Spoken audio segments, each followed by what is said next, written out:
Hi, this is Aditi Machado, and I'm going to read excerpts from a new book out from Roof Books called In the Realm of Motes by Baptiste Gaillard and translated from the French by me. In the Realm of Motes. Putrefactions into juice, disintegrations into earth. Decomposition intensifies in the fetid air of consolidations. Frothings and reddings get mixed up in the disorder of thickets. Meats dissolve, though some aggregates keep floating between the bubbles and whirlpools. Currents cart along at random what they flood, then simply vanish, having reorganized the sediments. Things keep changing in stagnant water. What falls in mixes in.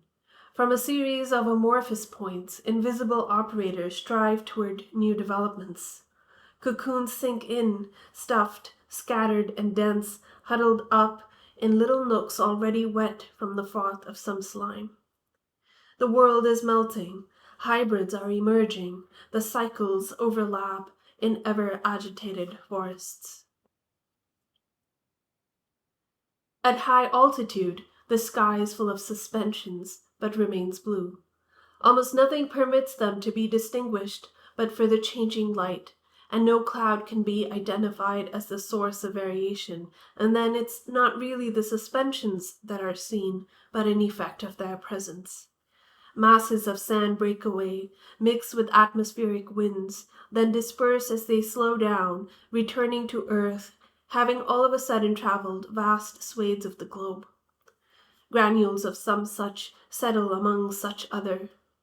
In this manner, a tropical cocoon comes to rest in a boreal garden, hatching to reveal a creature of astonishing color and fantastical proportion.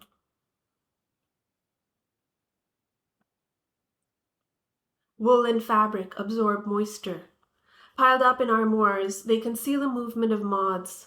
Countless tiny creatures gorge on pointless scraps. Creepers take turns in the recesses, nourishing the permanence of whatever's milling about. A flurry suffices as signal to rouse the dormant, and there it is, the swarm.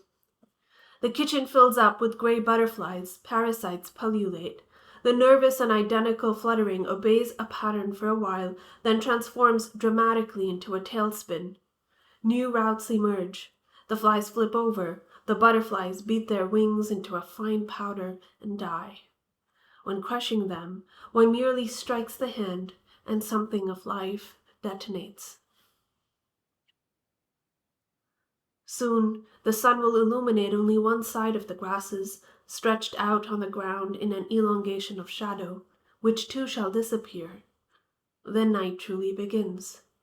Details previously rendered inaudible by the hubbub of day slowly reappear.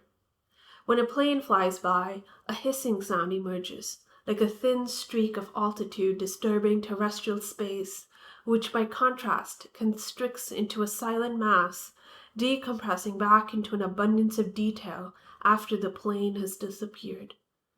The wind is an inseminator. The expanses are vast. The crickets chirp a little longer.